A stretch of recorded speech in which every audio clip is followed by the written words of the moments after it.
سب سے پہلی چیز تو یہ ہے کہ ناظرین، ہم جب نماز ادا کرتے ہیں تو ہم اپنے دونوں ہاتھ اٹھاتے ہیں اپنے کانوں تک. یعنی یہ مردوں کی نماز کا طریقہ یہ ہے کہ ہم اپنے دونوں ہاتھوں کو کانوں تک اٹھاتے ہیں اور اللہ اکبر کہتے ہوئے اپنے ہاتھوں کو باندھ لیتے ہیں. تو یہ جو ہم اللہ اکبر کہتے ہیں یہ تکبیر تحریمہ ہے کہ جو نماز کی شرائط میں بھی ہے اور نماز کے فرائض میں بھی ہے. اگر کسی نے یہ تکبیر تحریمہ یعنی اللہ اکبر صحیح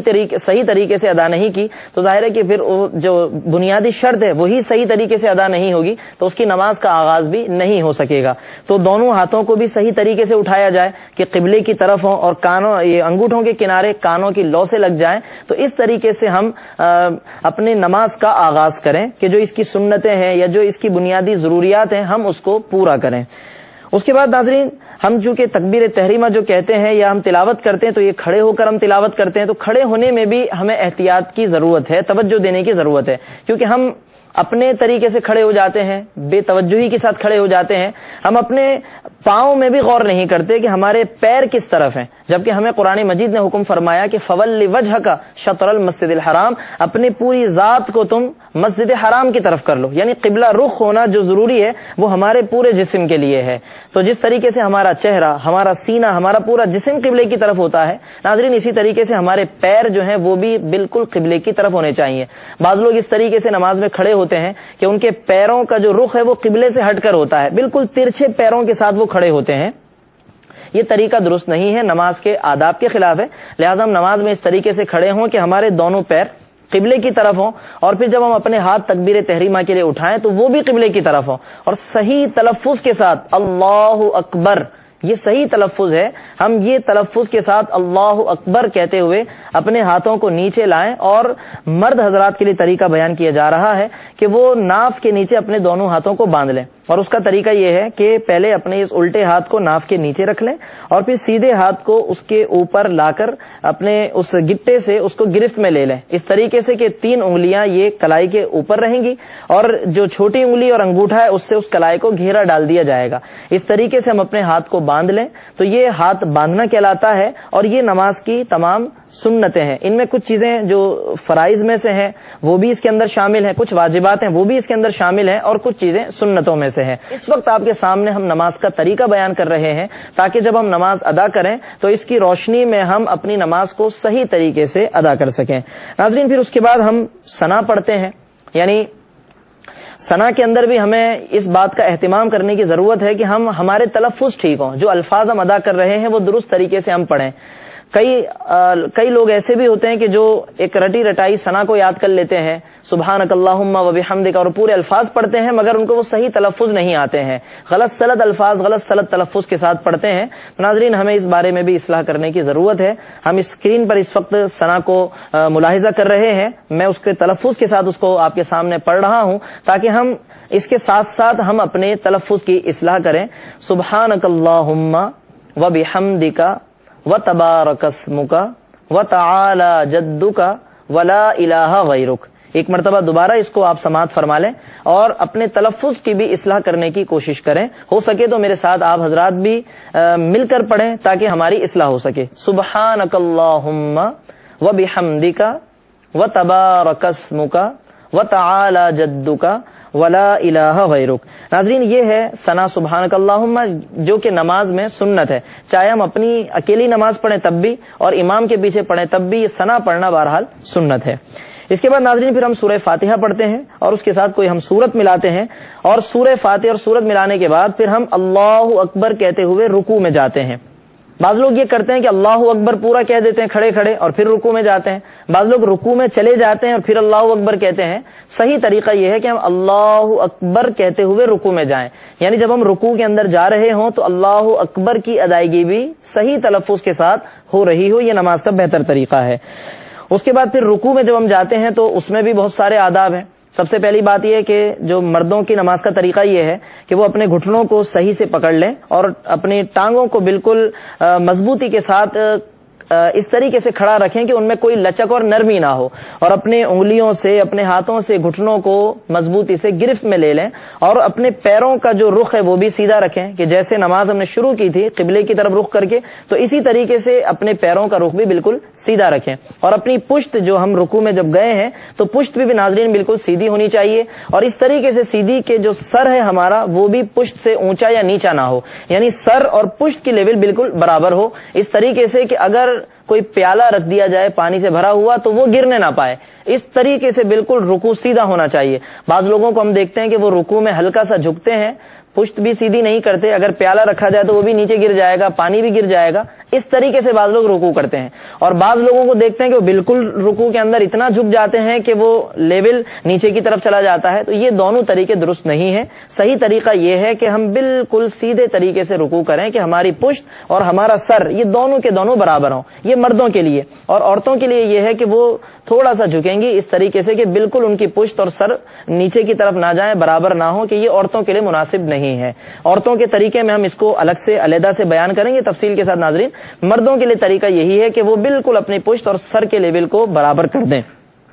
اس کے بعد ناظرین پھر سمیع اللہ لمن حمیدہ، یہ جملہ آپ اسکرین پر دیکھ رہے ہوں گے، اس کو صحیح تلفظ کے ساتھ ہم ادا کریں۔ بہت سارے لوگ اس کا تلفظ بھی صحیح نہیں جانتے، غلط سلط طریقے سے ادا کرتے ہیں۔ صحیح تلفظ ہے سمیع اللہ لمن حمیدہ۔ ہم یہ جملہ صحیح طریقے سے ادا کرتے ہوئے کھڑے ہو جائیں، یعنی جب ہم رکوع سے اٹھ رہے ہوں تو یہ جملہ ہماری زبان سے ادا ہو رہا ہو، سمیع اللہ لمن حمیدہ۔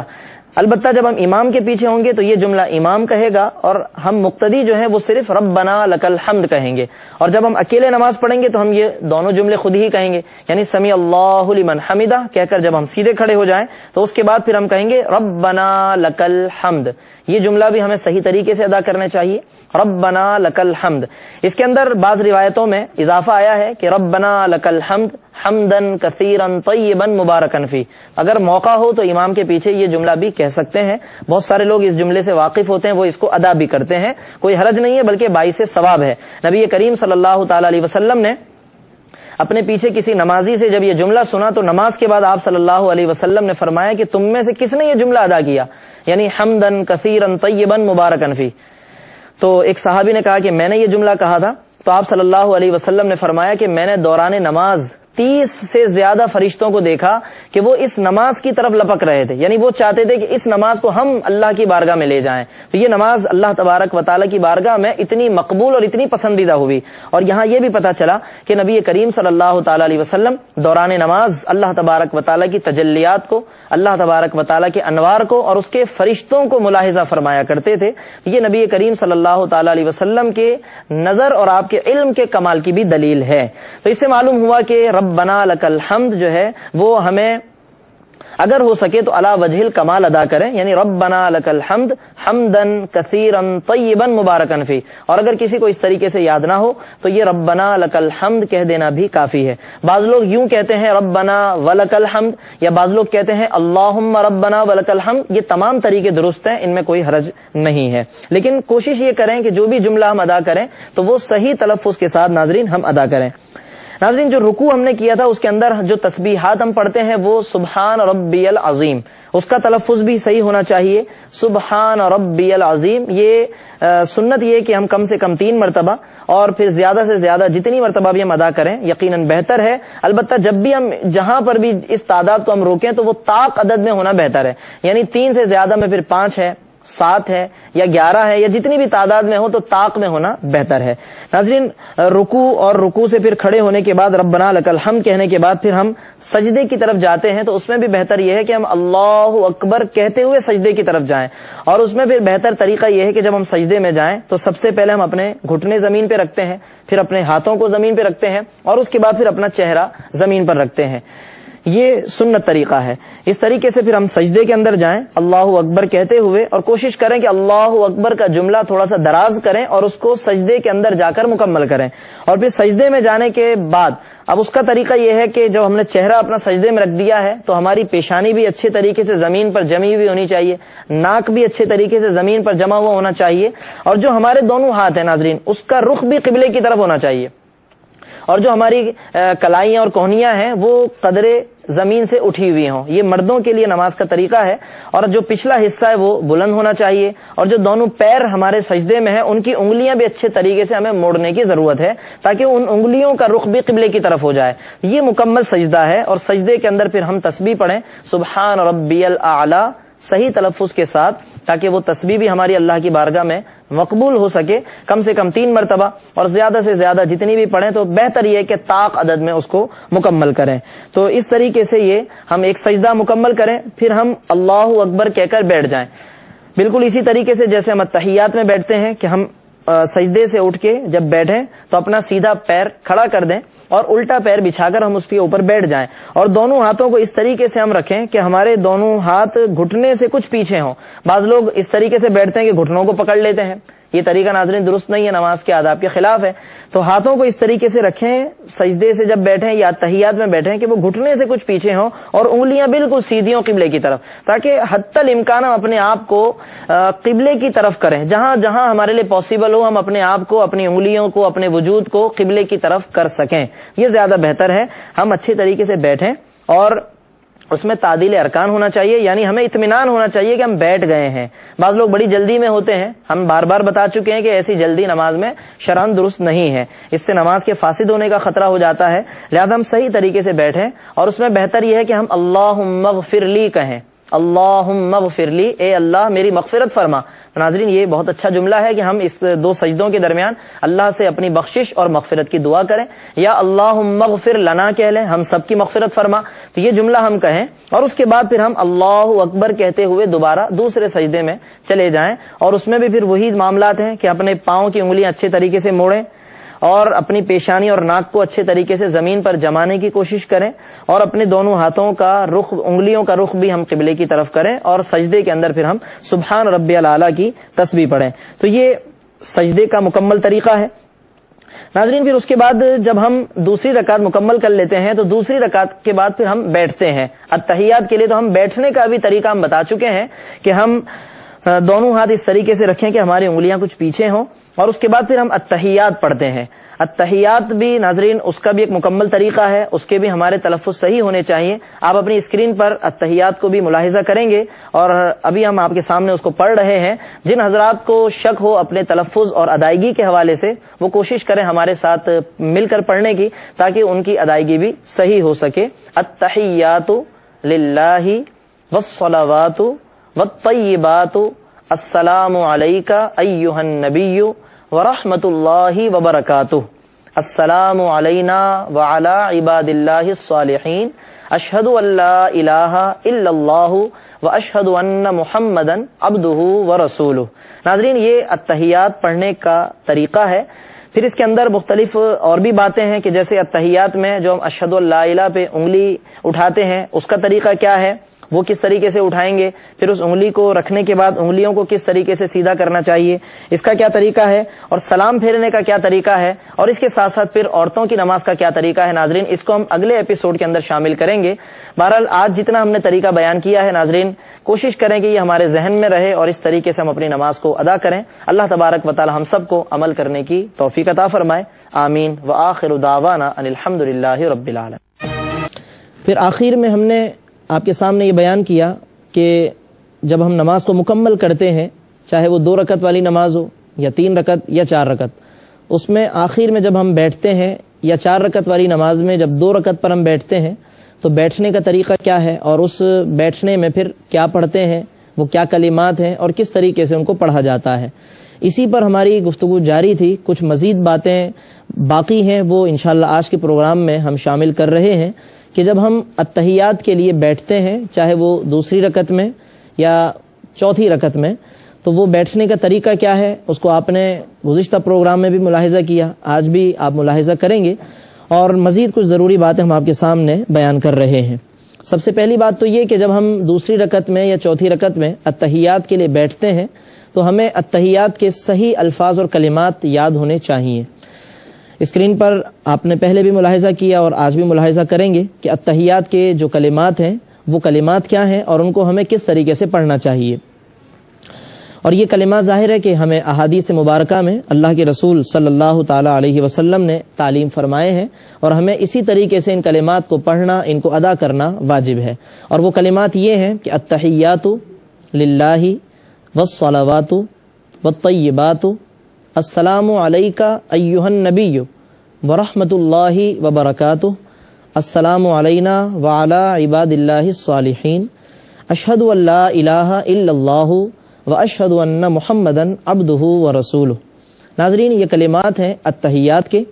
اور ان کلمات کو پڑھنے سے پہلے ظاہر ہے کہ ہم اچھے طریقے سے بیٹھتے ہیں، اور اس بیٹھنے کو قعدہ کہا جاتا ہے۔ ایک بیٹھنا وہ ہوتا ہے جو 4 رکعت والی نماز میں 2 رکعت پر بیٹھا جاتا ہے، یا 3 رکعت والی نماز میں دوسری رکعت پر، اس کو قعدہ اولا کہتے ہیں، اور جو بالکل آخر میں بیٹھا جاتا ہے اس کو قعدہ اخیرہ کہتے ہیں۔ بیٹھنے کا طریقہ ہم پہلے بھی بتا چکے ہیں، دوبارہ ملاحظہ فرما لیں کہ مردوں کے لیے بیٹھنے کا طریقہ یہ ہے کہ جب وہ التحیات میں بیٹھیں تو اپنے سیدھے پیر کو انگلیاں موڑ کر کھڑا کر دیں، اور الٹے پاؤں کو یعنی پیر کو بچھا کر اس کے اوپر بیٹھ جائیں، اور دونوں ہاتھوں کو اپنے زانوں پر اس طریقے سے رکھیں کہ انگلیاں بالکل قبلے کی طرف سیدھی ہوں اور دونوں ہاتھ گھٹنے سے کچھ پیچھے ہوں۔ بعض لوگ گھٹنوں کو پکڑ لیتے ہیں بیٹھے بیٹھے، یا انگلیاں آڑی ترچھی رکھتے ہیں، تو یہ دونوں طریقے درست نہیں ہیں۔ صحیح طریقہ یہ ہے کہ ہم دونوں ہاتھوں کو بالکل سیدھا رکھیں، انگلیاں بھی بالکل سیدھی ہوں، اور بڑے شائستگی کے ساتھ ہم نماز میں بیٹھیں۔ ہمارے شکل و صورت سے، ہمارے طور طریقے سے کوئی کسی قسم کی غفلت، لاپرواہی کا اظہار نہ ہو رہا ہو۔ پھر اس کے بعد جب ہم یہ تحیات کے کلمات پڑھتے ہیں تو ان میں خاص بات یہ ہے کہ جب ہم آخری کلمات میں پہنچتے ہیں، یعنی اشہد ان لا الہ الا اللہ واشہد ان محمدا عبدہ ورسولہ، تو اس میں جو اشہد ان لا الہ الا اللہ کے الفاظ ہیں، اس میں جو سنت طریقہ بتایا گیا وہ یہ کہ ہم اپنی انگلیوں کو موڑ کر شہادت کی انگلی کو اٹھاتے ہیں، یعنی سیدھے ہاتھ کی انگلیوں کو موڑ کر پھر انگوٹھے کے ذریعے سے حلقہ بنا کر پھر شہادت کی انگلی کو بلند کرتے ہیں۔ اور یہ اس کا طریقہ یہ ہے کہ جب ہم اشہد ان لا الہ میں لا کہتے ہیں تو اس انگلی کو اٹھاتے ہیں، اور پھر الا اللہ جب کہتے ہیں تو اس انگلی کو گرا کر پھر انگلیوں کو سیدھا کر دیتے ہیں۔ بعض لوگ اپنی انگلیوں کو آخر میں بھی اسی طریقے سے مڑا ہوا رکھتے ہیں، تو یاد رکھیے کہ صحیح طریقہ یہ ہے کہ جب ہم اشہد ان لا الہ الا اللہ پہ انگلی اٹھا کر اس کو نیچے جب گرا دیں تو اس کے بعد پھر انگلیاں بالکل سیدھی کر لیں، کیونکہ حتی الامکان ہمارے اعضاء اور ہماری انگلیاں قبلے کی طرف ہوں، یہ زیادہ بہتر ہے، کیونکہ قرآن مجید میں فرمایا کہ فَوَلِّ وَجْهَكَ شطر المسجد الحرام، اپنے وجود کو، اپنی ذات کو قبلے کی طرف کرو۔ تو جس قدر ہم سے ہو سکے ہم اپنے آپ کو، اپنے اعضاء کو، اپنی انگلیوں کو قبلے کی طرف کریں۔ حی علی الصلاة، حی علی الصلاة۔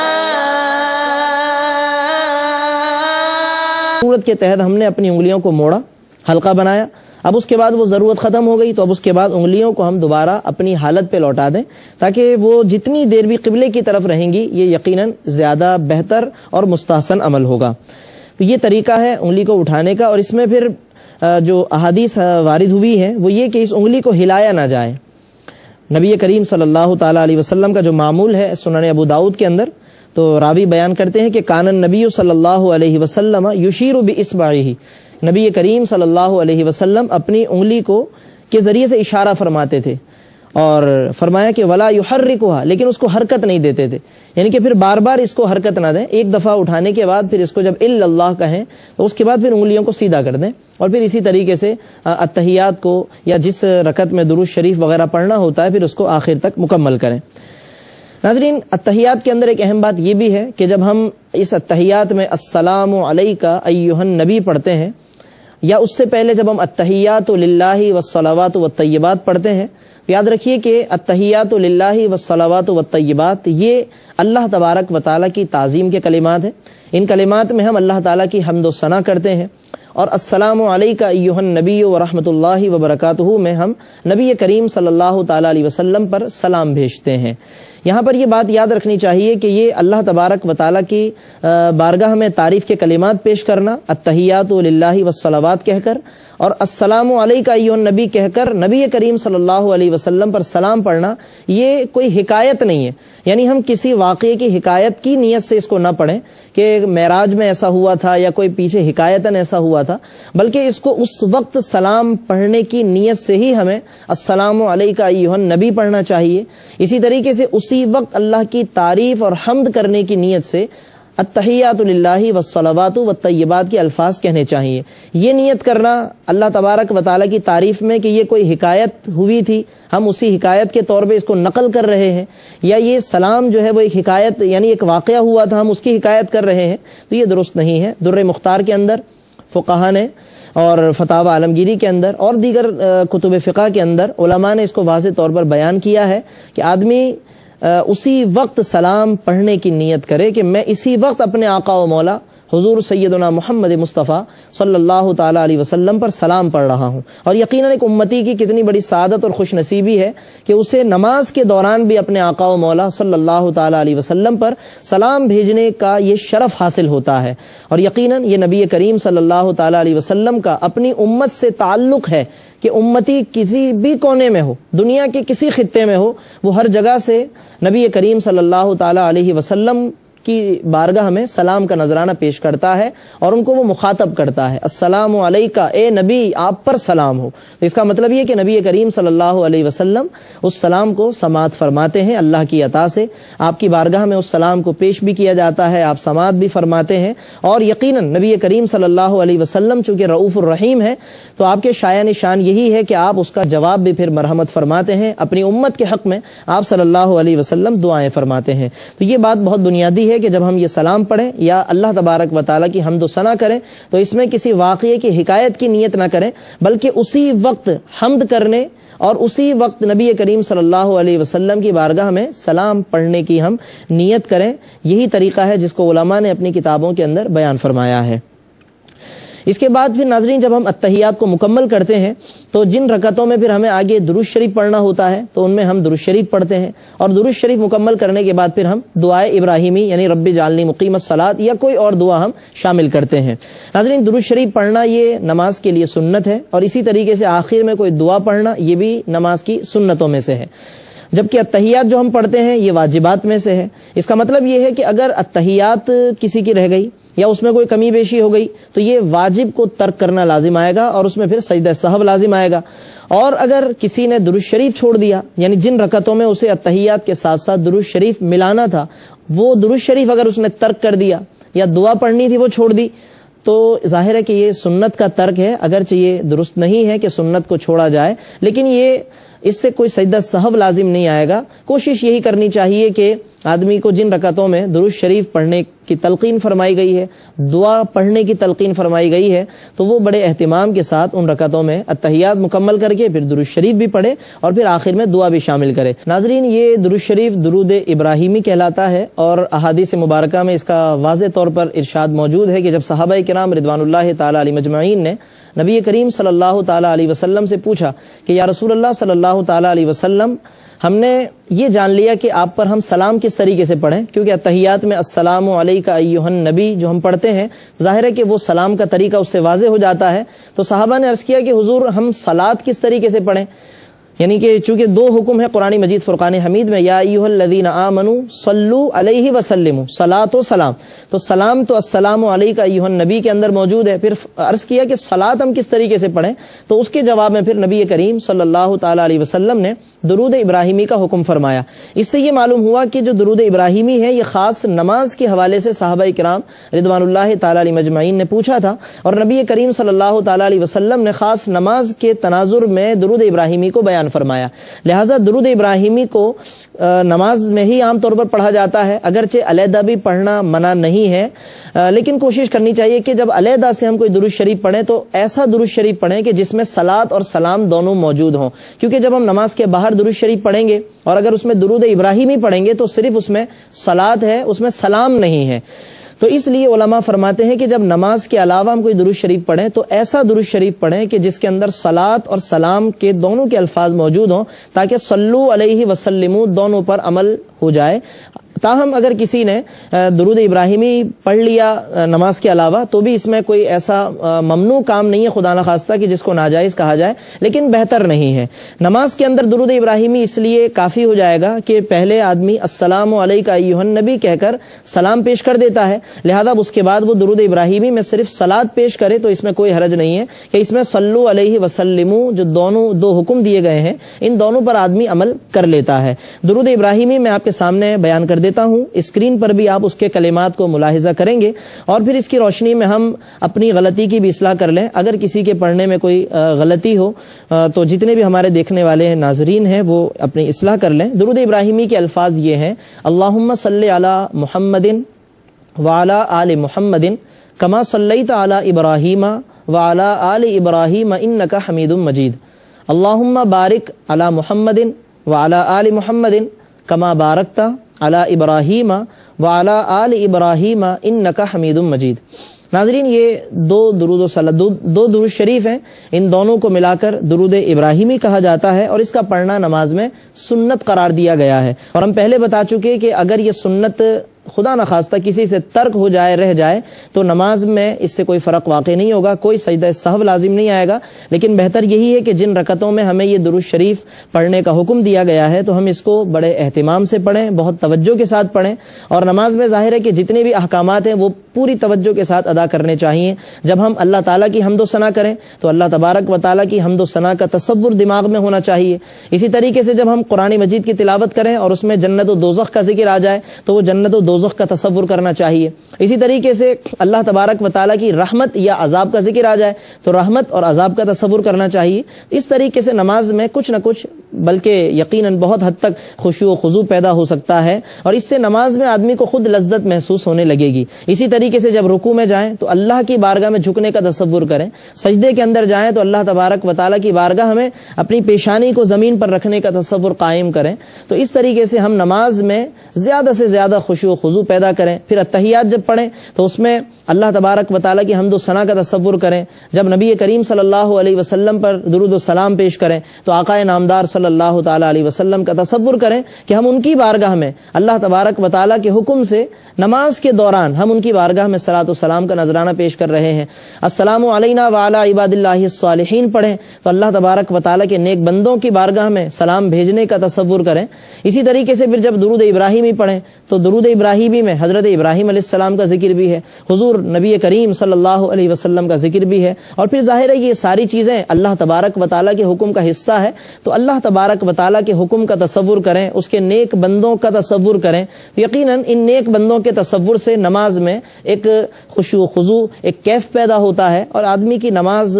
قدر بہتر ہو جاتی ہے بنسبت اس شخص کے کہ جس کی نماز میں کوئی توجہ نہ ہو، جو بے توجہی کے ساتھ اپنی نماز کو مکمل کر لیا کرتا ہے۔ تو ناظرین، یہ جو ساری چیزیں ہمیں نماز میں عطا کی گئی ہیں، یہ اس لیے عطا کی گئی کہ اگر ہم ان کو توجہ کے ساتھ ادا کریں تو یقیناً ہماری نماز اقامت الصلاۃ کے درجے میں جا سکتی ہے۔ اقامت الصلاۃ کے بارے میں ہم پہلے بتا چکے ہیں کہ قرآن مجید فرقان حمید میں ہمیں اللہ تبارک و تعالیٰ نے نماز پڑھنے کے بجائے نماز کو قائم کرنے کا حکم فرمایا ہے، اور نماز کو قائم کرنے کا مطلب یہ ہوتا ہے کہ اس کو اس کے آداب کے ساتھ، اس کے واجبات اور فرائض کے ساتھ مکمل طریقے سے ادا کیا جائے، مکمل توجہ کے ساتھ ادا کیا جائے، اور کسی قسم کی غفلت اور بے پرواہی اس کے اندر نہ پائی جائے۔ ناظرین، پھر جب ہم درود شریف مکمل کر لیتے ہیں تو اس کے بعد پھر کوئی نہ کوئی دعا ہم پڑھتے ہیں، اور یہ بھی نبی کریم صلی اللہ تعالیٰ علیہ وسلم کی سنتوں میں سے ہے، اور اس سلسلے میں احادیث میں مختلف دعائیں وارد ہوئی ہیں۔ اللہ کے رسول صلی اللہ تعالیٰ علیہ وسلم نے مختلف دعائیں پڑھی ہیں۔ سب سے زیادہ مشہور و معروف جو دعا عام طور پر پڑھی جاتی ہے وہ رب اجعلنی مقیم الصلاۃ کی دعا ہے۔ اس کے بھی کلمات میں آپ کے سامنے دہرا دیتا ہوں: رب اجعلنی مقیم الصلاۃ ومن ذریتی ربنا وتقبل دعا ربنا اغفر لی ولوالدی وللمؤمنین یوم یقوم الحساب۔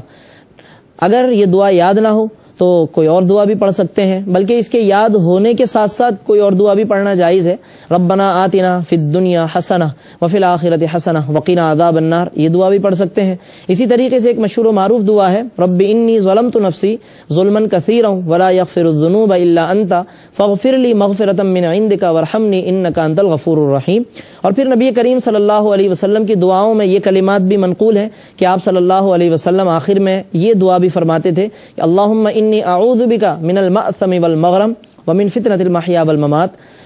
اے اللہ، میں تجھ سے پناہ طلب کرتا ہوں گناہ سے، یعنی گناہ کا ارتکاب کرنے سے، والمغرم اور قرض میں مبتلا ہونے سے۔ تو اس طریقے کے کلمات نبی کریم صلی اللہ تعالیٰ علیہ وسلم سے منقول ہیں۔ عام طور پر یہ بھی ہوتا ہے کہ جب ہم جماعت کے ساتھ نماز پڑھتے ہیں تو ہم امام کے سلام پھیرنے سے کچھ پہلے اپنی التحیات، درود شریف اور کچھ دعا پڑھ کر ہم فارغ ہو جاتے ہیں. تو بعض لوگ اس میں فارغ بیٹھ کر خاموشی سے کچھ نہ کچھ سوچتے رہتے ہیں. تو میں سمجھتا ہوں کہ اس میں بہتر یہ ہے کہ پہلا طریقہ تو یہی ہے کہ ہم قدرے ٹھہر کر یہ چیزیں پڑھیں جو التحیات ہے، درود شریف ہے. اس میں جلد بازی نہیں ہونی چاہیے کہ جلد بازی کی وجہ سے الفاظ و کلمات میں غلطی ہو جاتی ہے. پھر الفاظ و کلمات میں غلطی کی وجہ سے بعض اوقات کچھ الفاظ رہ جاتے ہیں. تو ٹھہر کر اچھے طریقے سے ان الفاظ و کلمات کو پڑھیں. اس کے بعد بھی اگر کچھ فراغت اگر ہمیں میسر ہو، یعنی امام نے ابھی سلام نہ پھیرا ہو، تو ہم یہ دعائیں بھی شامل کر سکتے ہیں. مثلا اگر ہم رب جعلنی کی دعا سے فارغ ہو چکے ہیں تو پھر ہم ربنا آتنا فی الدنیا حسنہ وفی الآخرۃ حسنۃ وقنا عذاب النار یہ دعا پڑھ سکتے ہیں. کوئی اور ایسی دعا کہ جو قرآن و سنت کے اندر منقول ہوئی ہو وہ دعا پڑھ سکتے ہیں. تو دعائے ماثورہ یا دعائے منقولہ جو منقول ہوئی ہیں، معصور ہوئی ہیں، یعنی جو کتابوں کے اندر مذکور ہیں، قرآن و سنت سے ثابت ہیں، ان دعاؤں کو پڑھنا یہ سنت قرار دیا گیا ہے. تو اس طریقے سے ہم اپنی نماز کو مکمل کریں. اس کے بعد پھر سیدھی جانب اور الٹی جانب ہم سلام پھیرتے ہیں. اس کا طریقہ یہ ہے کہ جب ہم سلام پھیریں السلام علیکم ورحمۃ اللہ کہہ کر سیدھی جانب تو اپنے سیدھے کندھے کو دیکھیں، اس کی طرف نگاہ رکھیں، اور الٹی جانب جب سلام پھیریں تو الٹے کندھے کی طرف نگاہ رکھیں. اور اس میں یہ ایک نیت جو علماء نے بتائی کہ جب ہم سیدھی جانب سلام پھیریں تو جو سیدھی طرف کے لوگ ہیں یا فرشتے ہیں ہم ان کی نیت کریں کہ ان پر سلام ہم بھیج رہے ہیں، اور الٹی طرف جب سلام پھیریں تو جو الٹی جانب ہمارے لوگ ہیں یا فرشتے ہیں ان پر ہم سلام بھیجنے کی نیت کریں. یقیناً یہ ایک اچھی نیت کے ساتھ جو ہم نے نماز شروع کی تھی تو اسی اچھی نیت کے تسلسل کے ساتھ یہ ہماری نماز مکمل ہوگی. اور اس طریقے سے یقیناً اللہ تبارک و تعالیٰ کی بارگاہ سے پھر ہمیں نماز پر کامل اجر و ثواب بھی حاصل ہو سکے گا.